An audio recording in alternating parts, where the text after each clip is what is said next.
Buenas noches, bienvenidos a Sala de Prensa de Noticias Caracol en Vivo. Saludamos de manera especial a todos los que se conectan a esta hora a este espacio de opinión, análisis y debate, también a quienes lo hacen a través de nuestra plataforma Ditu Hoy. El tema, por supuesto, es esta desgarradora noticia de la muerte o el asesinato de este joven colombo-francés, Jean-Claude Bossard, a quien le arrebataron la vida a unos días, a unas horas de cumplir sus 30 años. Es un testimonio, el de sus padres y el de sus amigos, que ha conmovido a muchos colombianos y ha indignado a los habitantes de la capital del país por la respuesta de las autoridades, que aseguran tener plena identificación y conciencia del operar de esta banda que se movilizaba en esta motocicleta naranja, los bandidos de la moto naranja. El tema pues ha generado gran polémica también, porque quien le dispara en el pecho a Jean-Claude causándole la muerte es un menor de edad. Esto no es nuevo y lo hemos visto mucho en el panorama nacional en los últimos meses, puntualmente en este año. Para hablar de este tema vamos a tener un panel de expertos y es un gusto saludar inicialmente a Hugo Acero, exsecretario de Seguridad de la capital del país. Doctor Acero, un gusto tenerlo aquí en Noticias Caracol en Vivo. Gracias, María Camila. Buenas noches. ¿Por dónde empezar, doctor Acero? ¿Qué análisis hace usted de esta situación tan triste? Lo primero, lamentar este asesinato y desde luego condenarlo. Y ojalá las autoridades, pues digamos, ya tienen una persona que fue dada de baja y tienen al menor de edad.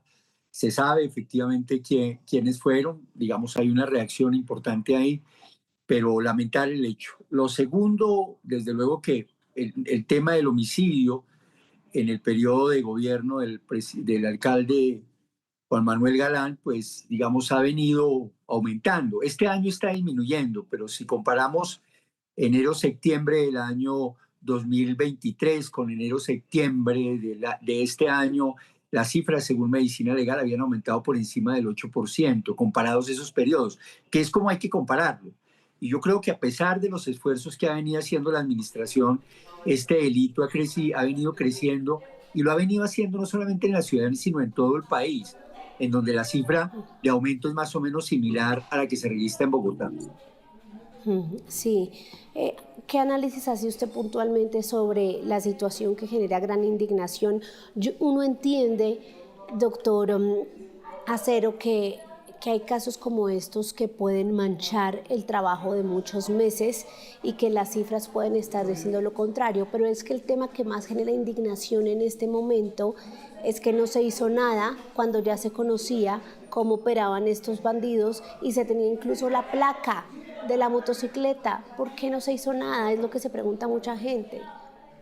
Yo creo que esa es una respuesta que deben dar las autoridades de manera particular, porque, digamos, esa es parte de las dificultades que hay y de las falencias que a veces hay en términos de no solamente recolectar pruebas, sino dar con los homicidas. La verdad es que el tema de impunidad en homicidios sigue siendo muy alto.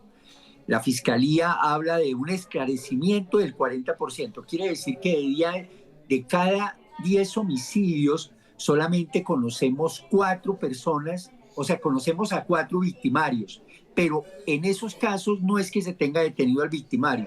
Posiblemente apenas se tiene de los 4, 2, lo que quiere decir que básicamente tenemos casi un 80% ahí de impunidad respecto a los homicidas. Y de manera particular ha venido aumentando el homicidio ligado al fenómeno delincuencial, a este tipo de atracos con violencia, pero también ha venido aumentando de manera muy fuerte el sicariato en Bogotá y en el país. Doctor Acero, vamos a sumar a una segunda voz experta a esta conversación a esta hora. Saludo, ahí lo ven ustedes en pantalla, a Andrés Nieto, docente, analista e investigador en estos temas de seguridad. Profesor Nieto, un gusto saludarlo, bienvenido a Sala de Prensa. María Camila, muy buenas noches. Un saludo también para el maestro Hugo Acero y a todas las personas que en este momento nos sintonizan. Sí, doctor Nieto, su percepción inicial en cuanto a fallas y la situación de seguridad en la capital del país tras el asesinato de este joven Jean-Claude Bossard. Bueno, varias cosas. Uno, llama poderosamente la atención que llevamos 2 años consecutivos en donde el homicidio no se ha podido contener. Y Bogotá ya había logrado tener una tendencia a la disminución durante los últimos casi 15 años. Lo segundo, pareciera que están dejando sola a la fuerza pública. Y es que hablar de seguridad requiere desde descargar a las autoridades de temas como las 500.000 llamadas que reciben cada año en temas de convivencia, hasta que tengan gasolina, revisión técnico-mecánica y demás. Pero lo último, no menos importante, es que se nos olvida que la estructuración de bandas hoy en Bogotá es distinta a la de Cali, a la de Medellín o la de los años 80. Hoy estas bandas funcionan con red tipo telaraña, se especializan muy rápido, acceden a armas y pues como nos damos cuenta, ya la vida no les importa con tal de acceder al botín. Sí, doctora Cero, en la línea de lo que usted nos venía mencionando, puntualmente, ¿qué estrategias se pueden implementar para atacar esta problemática del homicidio, aumentando que no se le ha podido poner freno? Bueno, yo quiero resaltar algo que ha dicho Andrés y yo creo que hay que descargar a la policía de una serie de funciones que definitivamente las podrían hacer otras autoridades. Y es el tema del código. Desde hace tiempo vengo insistiendo que parte de la imposición de comparendos deberían hacerle las autoridades de policía y se perdió una muy buena oportunidad con lo que digamos, la alcaldía desarrolló con los nuevos gestores. Básicamente hubiera podido desarrollar o tener unos servidores públicos precisamente con ese tipo de tareas para que la policía no siga precisamente atendiendo hechos de convivencia de manera general, sino que atienda precisamente los hechos de criminalidad. Por un tema muy importante, adicional, que es el número 2, y es que no va a haber aumento del pie de fuerza de la policía. No hay suficientes policías, pero tampoco va a haber en el mediano y digamos, inmediato y mediano plazo no va a haber aumento de pie de fuerza en la ciudad. Luego entonces eso pone a la policía pues digamos también en una condición en donde tiene que desarrollar muchas labores de convivencia y desde luego estar atento a este tipo de criminalidad que está cometiendo este tipo de hechos violentos que desde luego se lamentan y se siente gran tristeza por lo que sucede. ¿Usted coincide en eso, doctor Nieto, en que la policía, en que puede haber un enfoque incorrecto en lo que la policía está haciendo en terreno? Sí, miren, el tema de seguridad no tiene una fórmula mágica. Sin embargo, lo que es cierto es que la policía necesita colaboración. La seguridad no es solo de ellos, y muy bien lo decía el maestro Acero. Miren, hay un tema en seguridad y es que tenemos pocos policías, ya esto lo ha dicho en la misma alcaldía, y no hay de dónde sacarlos, esto no va a mejorar.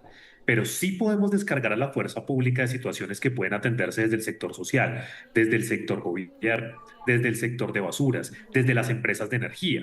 Y es que hoy la gente llama a la policía para todo, cuando se cae un árbol, cuando se va la luz, cuando se va el agua.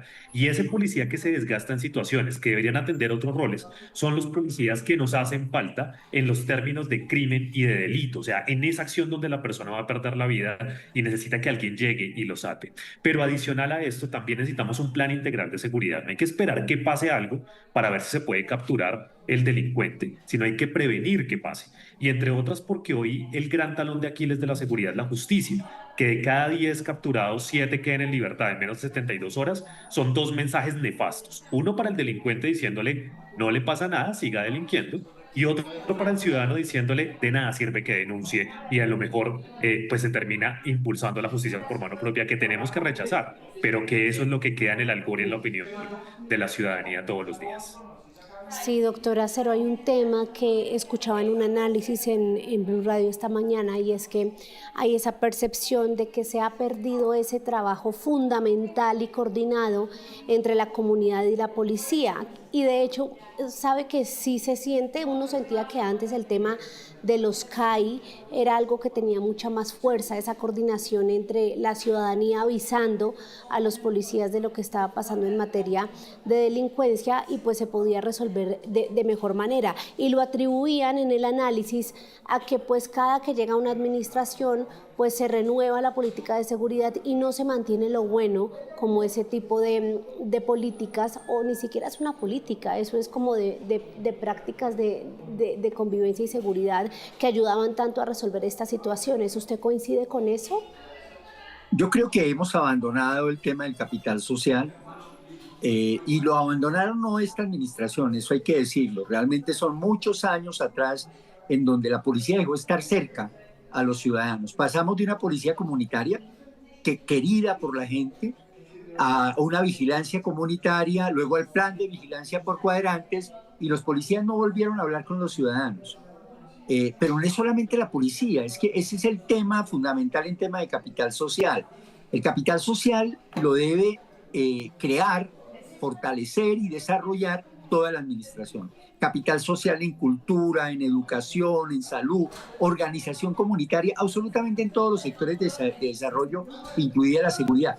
Porque esa alianza estratégica con los ciudadanos es fundamental. Porque unas comunidades organizadas que trabajan en equipo, que se conocen, son comunidades con menos problemas de violencia y delincuencia, son comunidades mucho más cercanas a las autoridades en términos de denuncia, son comunidades mucho más proactivas, que antes de que sucedan los hechos, ellos están previniéndolos, y no solamente lo están previniendo, sino lo están denunciando. Entonces, ese es un esfuerzo que hay que hacer, y por eso digo que a veces le dejamos solamente los frentes locales de seguridad a la policía, para que también nos organice. No, ahí está la Secretaría de Gobierno que trabaja con las alcaldías locales, ahí están los inspectores de policía, ahí está una cantidad de institucionalidad que debe precisamente enfocarse también en esa labor de recuperar capital social en la ciudad. Bogotá llegó a tener cerca de 7.200 frentes locales de seguridad. En el año 2020, cuando regresé, no habían sino 810 y casi la gran mayoría no funcionaban. Y la verdad es que eso hace falta. A falta de pie de fuerza, bueno es el capital social. Sí, esa frase final que usted menciona es fundamental, doctor Acero. Puntualmente, profesor Nieto, porque es que en este caso ya había capital social, en este caso ya estaban las alertas, y el mismo alcalde Galán reconoce que ya habían obtenido y estaban reuniendo toda esa información de la ciudadanía. Incluso, ¿sabe qué me pasó? Uno mira los grupos de WhatsApp del sector y ya estaban ahí las placas de la motocicleta. Es que eso es lo que genera tanta indignación, y ve uno esa descoordinación entre lo que es el capital ciudadano y la fuerza pública. Profesor Nieto. Sí, tal cual. El tema de capital social es fundamental. Se ha abandonado en Bogotá. Tal como lo decía Hugo, hubo el modelo de frentes y también el de redes de cuidado. Más de 8.000 personas se conectaban, y se conectaban primero porque alguien les respondía. Dos, porque les solucionaban, porque los escuchaban, porque sentían que esa queja, ese reporte tenía importancia para el Estado, para la alcaldía, para las instituciones. Si eso se fractura, no solo los ciudadanos van a empezar a desconfiar cada vez más, sino que la justicia por mano propia empieza a masificarse. Y no es para menos. La encuesta de la Universidad Libre dice que de cada 10 bogotanos, 7 estarían dispuestos a tomar justicia por mano propia, y hasta 3 estarían dispuestos a comprar un elemento para defenderse porque creen que nadie los va a auxiliar, incluso si ponen una denuncia. Pero adicional a eso, el tema es que todo lo que se requiere de seguridad no es solo de policía. Se requiere todo el esquema, por ejemplo, social. Es el caso típico de los habitantes de calle, donde todas las personas llaman al 123, quieren que la policía los mueva, etcétera. Pero la Corte ha sido clara, y se requiere una atención social, una atención integral. Pero si dejamos solo a la policía y las entidades siguen atendiendo de 8 a 5, cuando por ejemplo la violencia intrafamiliar, el pico es a las 9, o las lesiones personales es el fin de semana cuando se disparan, también entre 10 de la noche y 3 de la mañana, pues por más que la policía esté capacitada y quiera hacer de todo, no puede responder por la ciudad sola. Sí, hay otra pregunta que quiero plantearles de lo que son las conversaciones tras este episodio tan lamentable que se dan entre amigos, en las reuniones, y es una pregunta difícil, y es que si esto pasa en esas zonas, en la localidad de Usaquén, que se considera una de las más seguras, ¿qué pueden esperar esos ciudadanos que están en las localidades con los índices de hurto y homicidio más altas? También eso indigna, ¿no? Que es que la frase es, doctor Acero, y es que no estamos seguros en ninguna parte. Ese sector puntualmente de la 19 es un sector por el que uno considera puede caminar tranquilo, y mire que no. No, es que ahí digamos, Andrés también lo planteaba al comienzo, digamos, hay una serie de estructuras que tienen inversión, tienen estructura, tienen organización. 2, 3, 4 personas invierten en sus motos, invierten en sus armas, acceden a ellas, recorren zonas de determinados sitios, no se mueven por toda la ciudad. Digamos que los delincuentes operan sobre una zona en particular. De ahí que los vecinos de esa zona tuvieran la placa de la moto. Y yo creo que ahí hace falta fundamentalmente seguir fortaleciendo el tema de la investigación criminal.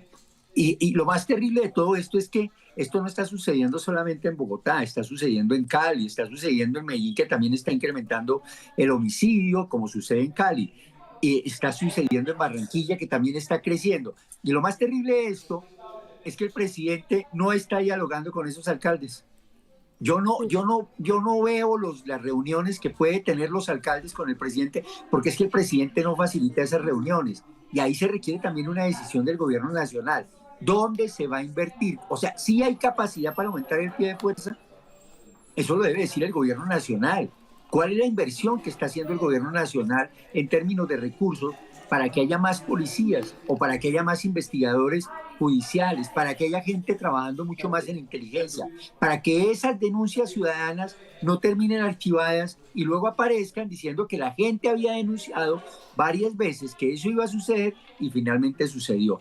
Yo creo que ahí se requiere un esfuerzo conjunto y, como digo, esto no es solamente una responsabilidad del alcalde o de los alcaldes, en este caso del alcalde Galán, sino también del gobierno nacional, porque claro, cuando es el gobierno nacional les interesa a ellos, eso sí, los buenos resultados salen a mostrarlos, pero cuando es los problemas de las ciudades, los problemas los tienen que asumir y los tienen que responsabilizarse, tienen que ser responsabilizarse los alcaldes y las alcaldesas de este país. ¿Por qué? Porque no hay un trabajo en equipo.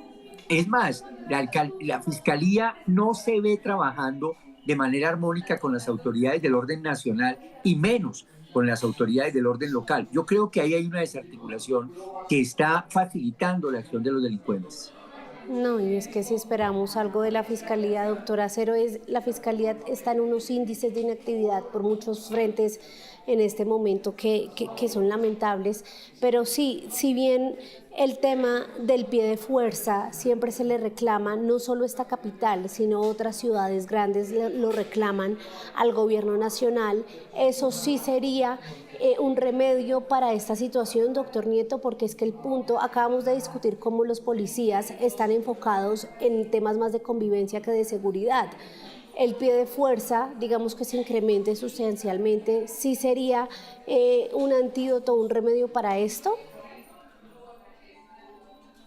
Bueno, hay que decir que cada vez que llegan unidades a una ciudad se pueden controlar más cosas y más territorio. Sin embargo, no es la única salida. Y eso es importante decirlo porque al final entonces nos iba a tocar tener un colombiano y un policía para que no pase nada y eso no debería ocurrir. El asunto es que hoy en este país es rentable delinquir y hasta que no cambien las estructuras sociales, hasta que no se haga inversión social, transformación de los tejidos en términos de volver al afecto comunitario, no hay nada que hacer. Y yo insisto en que la justicia aquí juega un papel fundamental. El talón de Aquiles de la seguridad hoy es la justicia.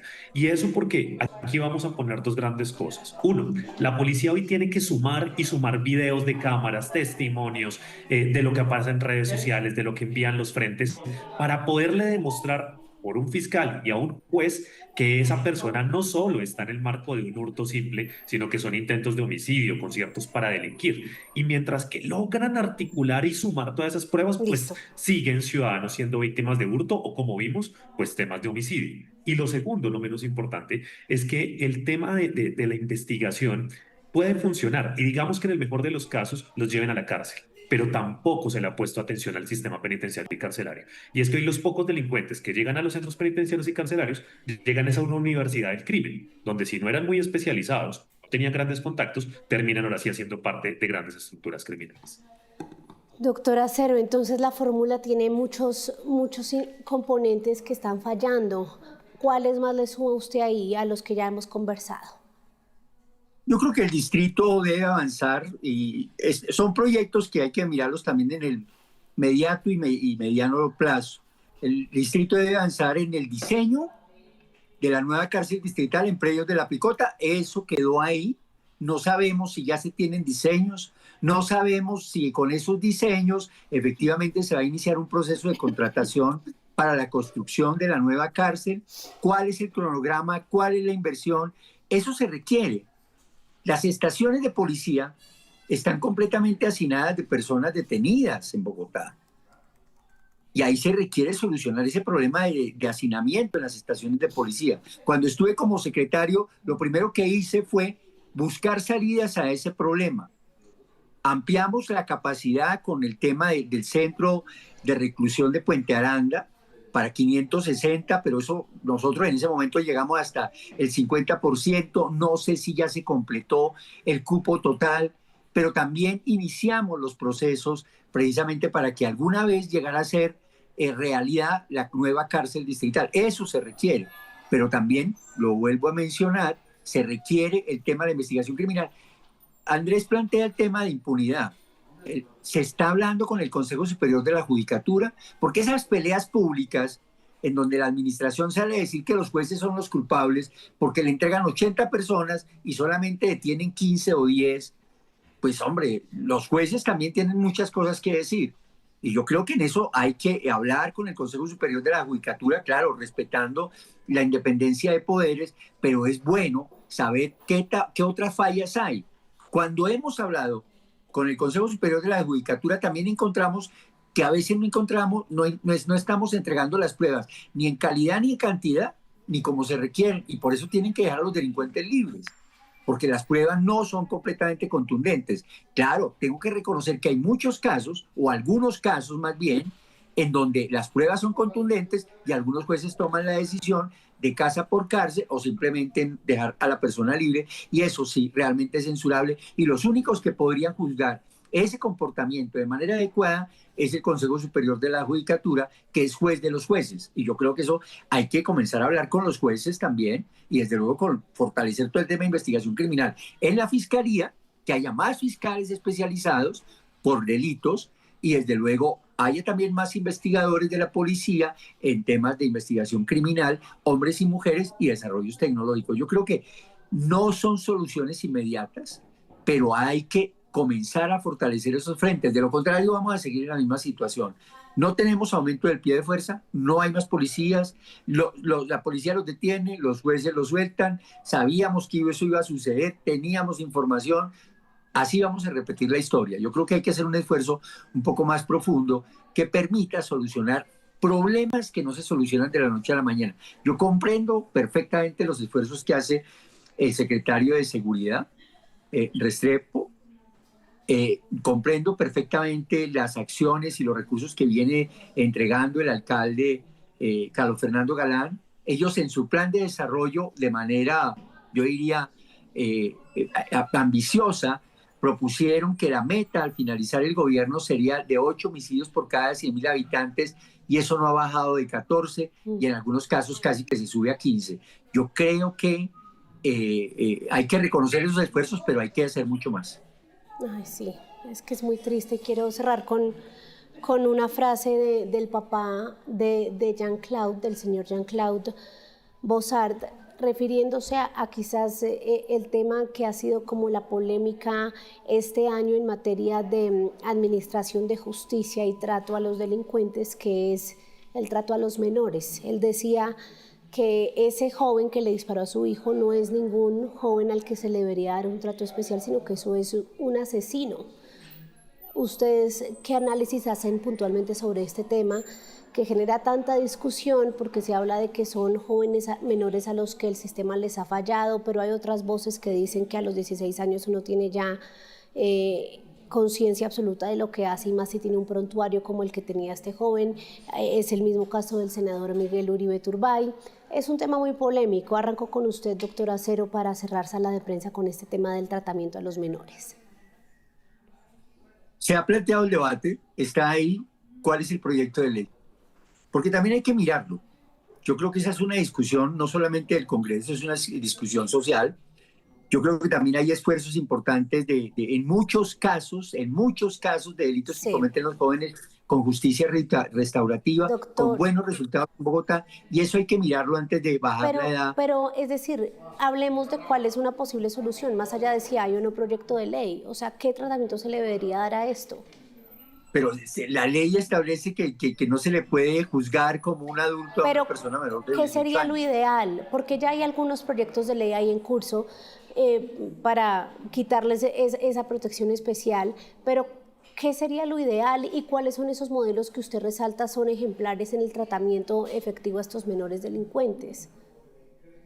Siempre que se reduce la edad, se reduce igualmente la edad de los delincuentes. Si te pones a 16 años, los delincuentes van a reclutar y van a recoger menores de 16 años, si lo pones a 12 años, los delincuentes van a buscar menores de 11, de 10 años para sus actividades criminales. Y esto es un juego en donde tampoco podemos comenzar a criminalizar absolutamente a los jóvenes. Es un hecho lamentable, completamente lamentable. Yo hice parte de la Comisión de Política Judicial cuando estaba la ministra Borrero, y allí se discutió precisamente ese tema. Inclusive se discutió un tema fuerte en ese momento, que era la pena de muerte. Y desde luego, yo creo que hay normatividad y hay alternativas distintas a esas, que lo que hay es que aplicarlas. Pero si se quiere de veras tener un debate serio sobre el tema, hay que tener un proyecto de ley que permita, desde luego, saber hacia dónde se va y cuáles serían los delitos sobre los cuales esa minoría de edad, desde luego, llevaría a que se le trate a una persona de menos de 16 o de 16 años hacia adelante como un adulto. Doctor Nieto, lo escucho sobre este punto.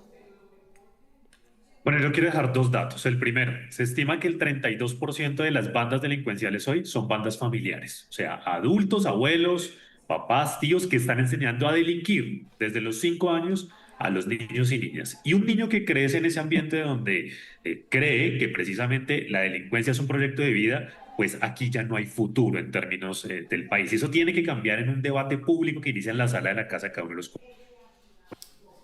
colombianos. Pero lo segundo, yo quisiera hacer un llamado al ICBF. Y es que el ICBF, por ejemplo, cuando se construyó Campo Verde en Bogotá, no lo recibió siendo el centro más moderno de Sudamérica en ese momento para poder tener un sistema de resocialización para menores de edad o infractores de la ley, donde evidentemente no era una cárcel, pero sí tenían que estar allí internados, surtiendo todo el proceso. Pero el ICBF no lo recibió diciendo que tenían otro modelo que 2 años después nunca se presentó. Resultado, si hay estrategias, estoy de acuerdo con el maestro Ubi que tenemos que impulsar además legislativamente un cambio, pero si hoy el ICBF se pusiera serio a recibir los CAE, los Centros de Atención Especializadas, y los administrara con toda la posibilidad de cuidado y de justicia restaurativa, estos menores no solo no estarían en las calles delinquiendo, sino que tendrían un proyecto de vida distinto. Pero el ICBF parece que se acabó la administración y nunca presentó el nuevo modelo. Pues doctor Acero y doctor Nieto, ha sido un gusto dialogar con ustedes sobre este tema, que es estructural, que tiene una falla estructural y requiere de atención en diferentes frentes. Les agradecemos su análisis y más que todo su valiosa voz y experiencia para entender esto a profundidad. Gracias a los dos. Con mucho gusto, María Camila. Muchas gracias. Muchas gracias. Andrés Nieto y también Hugo Acero, exsecretario de Seguridad de Bogotá, hablando sobre lo que pasa en la capital con este tema, que tienen incremento los homicidios, la tasa de homicidios por habitantes. Uno de ellos en las últimas horas cobró la vida, o es la vida, de Jean-Claude Bossart, el joven que mañana cumplía 30 años. Esto es Sala de Prensa de Noticias Caracol en Vivo. Feliz noche.